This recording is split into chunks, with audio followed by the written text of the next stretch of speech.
नमस्कार दोस्तों, आपका स्वागत है हमारे चैनल शिवन्या स्पीक्स पर। आज की वीडियो में हम आपको वाल्मीकि रामायण में लिखी ताड़का वध की कहानी से मिलने वाली 2 सीखों के बारे में बताएंगे।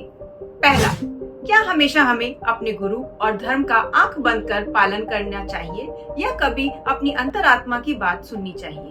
और दूसरा, कैसे हमारी बोली हुई हर बात हमारे भाई बहन या बच्चों पर किस प्रकार का प्रभाव डालती है? तो चलिए फिर आज की वीडियो को शुरू करते हैं। वाल्मीकि रामायण में बताई गई कहानी के हिसाब से एक बार श्री राम और लक्ष्मण ऋषि विश्वामित्र के साथ एक जंगल से गुजर रहे होते हैं। उस भयानक जंगल को देखकर श्री राम विश्वामित्र से उस जंगल के बारे में पूछते हैं, जिस पर विश्वामित्र उन्हें ये एक कहानी सुनाते हैं। विश्वामित्र बताते हैं कि एक बार एक सुकेतु नाम का यक्ष था। यक्षों को राक्षस जैसा ही माना जाता है, मगर वे मनुष्य की विरोधी नहीं होते जैसे राक्षस होते हैं। ऐसा कहा जाता है कि प्रारंभ में 2 तरह के राक्षस होते थे। एक वो जो रक्षा करते थे, उन्हें यक्ष कहा गया, और दूसरे जो यज्ञों में बाधा डालते थे, उन्हें राक्षस कहा गया। सुकेतु का कोई पुत्र नहीं था, मगर एक पुत्र पाने के लिए वो बहुत तप करता है, जिससे प्रसन्न होकर ब्रह्मा जी उसे पुत्र तो नहीं मगर एक बहुत सुंदर कन्या होने का वरदान देते हैं। सुकेतु उस कन्या का नाम ताड़का रखता है। ताड़का को ब्रह्मा जी से 1000 हाथियों की शक्तियों का भी वरदान था। जब ताड़का बड़ी होती है तो सुकेतु उनकी शादी जाम्बा नाम के राक्षस के बेटे सुंदा से करा देते हैं। ताड़का और सुंदा का एक बहुत शक्तिशाली बेटा होता है, जिसका नाम वो मारीच रखते हैं। एक बार सुंडा अगस्त्य नाम के ऋषि के आश्रम पर हमला कर देता है, जिसके कारण ऋषि अगस्त्य बहुत क्रोधित हो जाते हैं और उससे अपनी शक्तियों से जलाकर भस्म कर देते हैं। अपने पति की मृत्यु के बारे में जानने के बाद ताड़का और मारीच अगस्त्य ऋषि पर हमला कर देते हैं। अपने पर हुए हमले से बचने के लिए ऋषि अगस्त्य मारीच को हमेशा के लिए राक्षस बने रहने का श्राप दे देते हैं और ताड़का को श्राप देते हैं कि वो एक बदसूरत चेहरे वाली नरभक्षक राक्षसी बन जाए। विश्वामित्र ताड़का की कहानी समाप्त करते हुए श्री राम को बताते हैं कि किस तरह उस श्राप के कारण ताड़का बेचैन और क्रोधित उस जंगल को नष्ट कर रही है।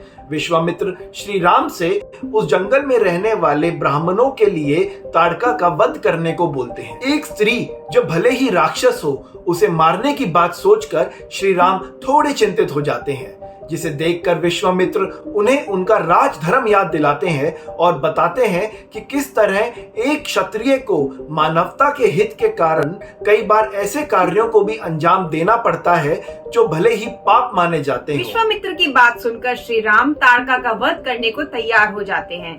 यहाँ पर आपको महाभारत और रामायण में एक सिमिलैरिटी दिखेगी।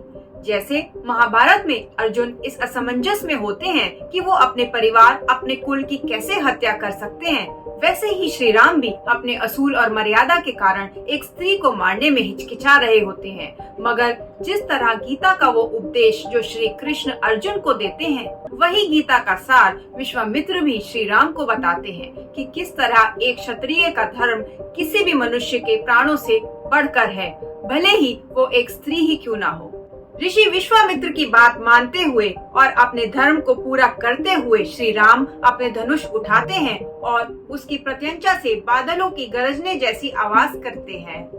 वो आवाज सुनकर ताड़का तिलमिला उठती है और उस आवाज की तरफ दौड़ती है। अपनी तरफ आती ताड़का को देखकर श्री राम लक्ष्मण से कहते हैं कि हे लक्ष्मण, देखो किस तरह मैं इस राक्षसी के कान और नाक काटकर उसको पीछे हटने पे विवश कर दूंगा। श्री राम लक्ष्मण को ये भी बताते हैं कि ताड़का एक स्त्री है और वो उसको मारना नहीं चाहते, वो बस उसको इस जंगल को छोड़ के चले जाने पे विवश करना चाहते हैं।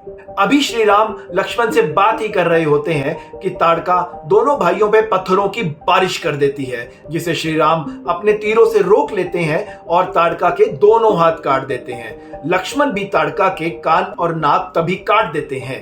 यहाँ पर हम एक छोटा सा ब्रेक लेके आपको ये बताना चाहेंगे कि अगर आप इस कहानी को ध्यान से देखेंगे तो आपको यहाँ पे 2 सीख मिलेंगी।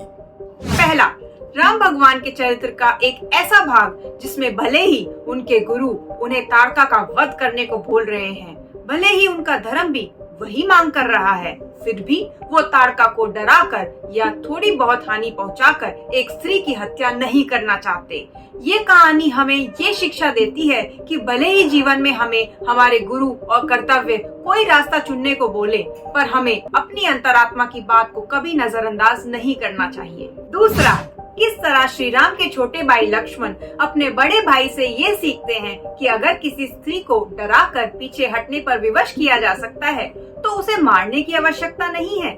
इस सीख का इस्तेमाल वो आगे जाकर शूर्पणखा पर भी करते हैं, जब वो सीता माता पर आक्रमण करती है और उसे मारने की जगह लक्ष्मण उसके नाक और कान काट देते हैं। अब अपनी कहानी पे वापस आते हैं। भले ही ताड़का के कान, नाक और दोनों हाथ कट चुके थे, फिर भी वो राम और लक्ष्मण पर निरंतर पत्थरों की बारिश करे जा रही थी।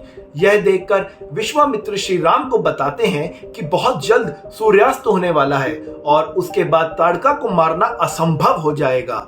विश्वामित्र श्री राम को उस राक्षसी कन्या के प्रति अपनी सहानुभूति को त्याग कर जनहित के कल्याण के बारे में सोचने को बोलते हैं और उन्हें दोबारा ताड़का का वध करने को बोलते हैं।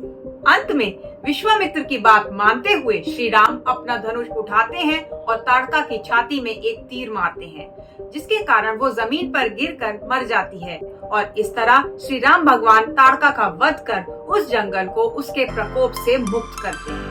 हम आशा करते हैं कि आपको ये वीडियो पसंद आई होगी। बहुत ही जल्द हम आपके सामने वाल्मीकि रामायण में लिखी एक और कहानी लेकर आएंगे। तब तक के लिए आप हमारे चैनल को सब्सक्राइब करें और ये वीडियोस अपने फ्रेंड्स एंड फैमिली के साथ शेयर करें। हम चाहते हैं कि हम छोटी छोटी वीडियोस और कहानियों के माध्यम से आप सब तक हमारे ग्रंथों का सार पहुंचाते रहें। धन्यवाद।